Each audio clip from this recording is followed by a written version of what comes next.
The journey has been exciting actually.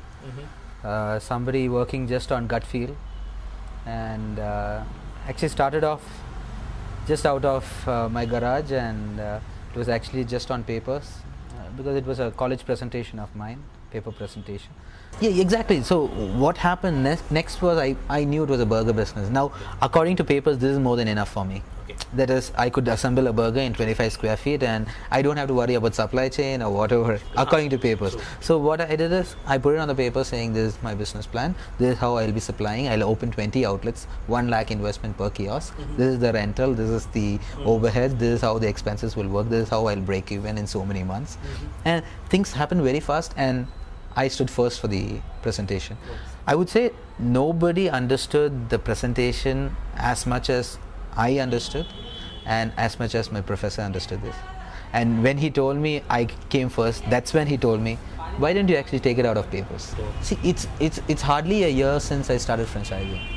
Only last July last year we started franchising. So we are hardly 10 months experience in franchising. There was some point when I understood that, you know, if I have to run operations in a large scale, because I know my format is small, I knew it was viable. And I always had this thing that India is the youngest country now. There are loads of youngsters who's around, which means my target group is between 12 to 35. So I'm only targeting the youngest population. So, and I knew there was so much of potential. I know Chennai has a potential of 200 outlets today. I know Hyderabad has a potential of 250 outlets today. And I know every multiplex has a potential for burger. What happens here is, now we have divided this into 2 ends. That is the front end and the back end. So the back end is completely taken care by us. So what does this back end involve? The back end involves the warehouse and the company. What the company does is, the company handles the warehouse and the supply to the outlet. So everything we supply? Everything, from tissue paper to everything, A to Z, everything we supply. The whole thing, what I understood out of it is that the product, we have never compromised on the product, and we have always wanted our product. See, now you talk about junk food, the first picture which comes on the newspaper or on the television will be a burger.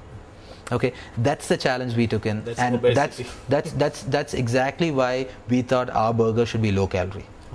We actually serve the low calorie burgers. We do not fry anything. We don't fry anything at our burger. In our kiosk or in our factory, it's all baked. Everything is standard. Whether you have the burger in Chennai, Bangalore, or Hyderabad, it's the same. It's the same product. And so you must be having one of the finest kitchens in Bangalore. It's more of a factory setup. You know, it's not a kitchen as such. It's mostly automized.